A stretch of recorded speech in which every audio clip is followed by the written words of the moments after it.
যখন আমরা স্লোগান শুনি জয় শ্রীরাম জয় শেখ হাসিনা, এই স্লোগান কি হিন্দুদের স্লোগান হতে পারে?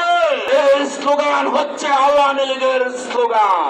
আজকে হিন্দুদের নাম করে শেখ হাসিনার দূষররা বাংলাদেশে আবার প্রতিষ্ঠিত হতে চাচ্ছে।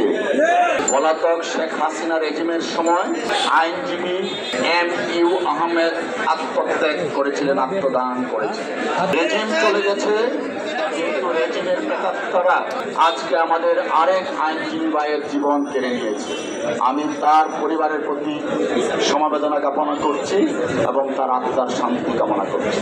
প্রিয় সাথীরা আমার, যখন আমরা স্লোগান শুনি জয় শ্রীরাম জয় শেখ হাসিনা, এই স্লোগান কি হিন্দুদের স্লোগান হতে পারে? এই স্লোগান হচ্ছে আওয়ামী লীগের স্লোগান।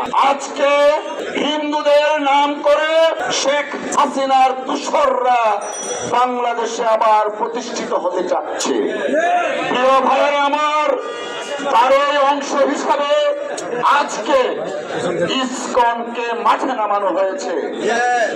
প্রিয় বন্ধুরা আমার, ইসকন যখন মাঠে নামে তখন আমরা দেখি পশ্চিমবঙ্গের বিজেপির নেতা শুভেন্দু সরকার অধিকারী ওখানে দাঁড়িয়ে লাফায়। কার নির্দেশে এগুলো হচ্ছে? একদিকে শেখ হাসিনা রাজককে আশ্রয় দিয়েছে ভারত, তাকে সর্বোচ্চ মেহমান হিসাবে আশ্রয় দিয়েছে। মোদী সরকার শেখ হাসিনাকে ব্যবহার করে শুভেন্দু সরকারকে কলকাতায় রেখে আর এইদিকে ইসকনকে মাঠে নামিয়েছে। প্রিয় বন্ধুরা আমার, এই যে যুগসূত্র, সেই যুগসূত্র কিন্তু বাংলাদেশের মানুষ বুঝে গেছে।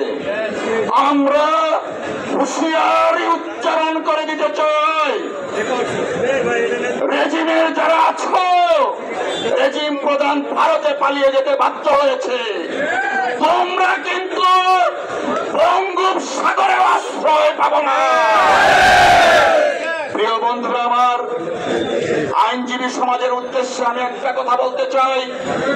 বিগত 17 বছর আপনারা রাজপথে ছিলেন, ফ্যাসিস্ট রেজিমের পদত্যাগে নেতৃত্ব দিয়েছেন।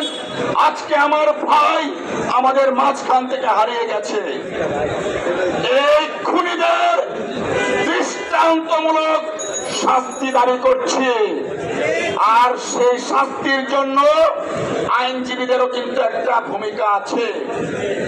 দুঃখজনক ভাবে অনেক আইনজীবী আছেন ফ্যাসিস্ট রেজিমের আসামি যারা, তাদের মামলা মোকদ্দমা করছেন। অফকোর্স আইনের অধিকার পাওয়ার প্রত্যেকের আছে, তাই বলে আমি আমার ন্যায় নীতি বিসর্জন দিব তা কিন্তু হতে পারে না।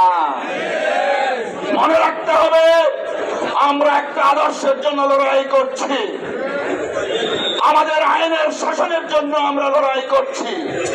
আইনের শাসনের যারা বাধা দিবে তাদের সাথে আইনজীবী সমাজ থাকতে পারে না, পারবে না ইনশাআল্লাহ।